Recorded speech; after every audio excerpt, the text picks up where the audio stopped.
This is where the backhoe is kept, in a garage.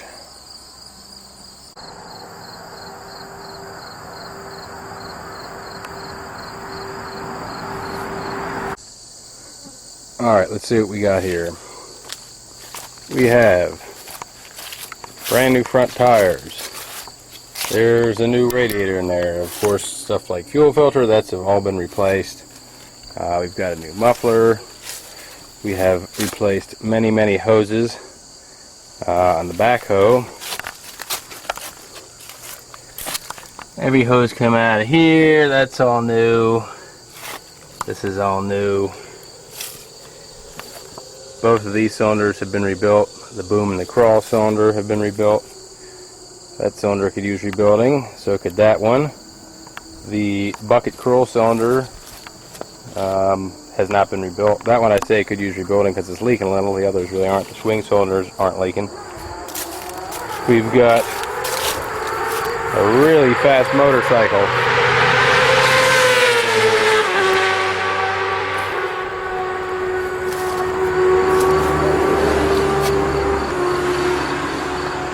That cylinder's been rebuilt. Both the we've got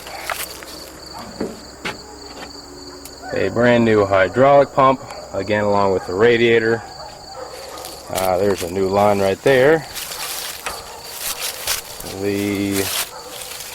That cylinder's been rebuilt. The bucket curl cylinders have not been rebuilt. They seem to be okay. These tires, definitely going to want to replace them at some point, although miraculously they have been holding air for years and years and years and seem to be fine. We have a new, a rebuilt generator. Whoop, here comes the spike again. I don't know if you caught him that time.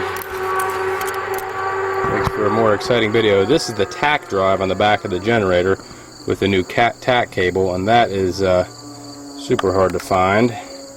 So that's working. So our tachometer works, our fuel gauge works, and I think that's about it. There's a nice hook on there for towing stuff.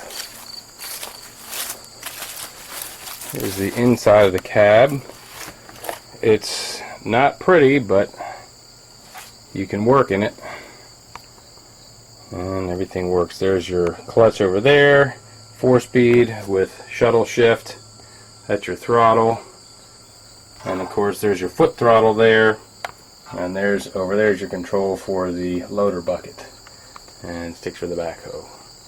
Alright, now I'm going to go ahead and turn this off, and then I'll come back and run this thing and demonstrate it running.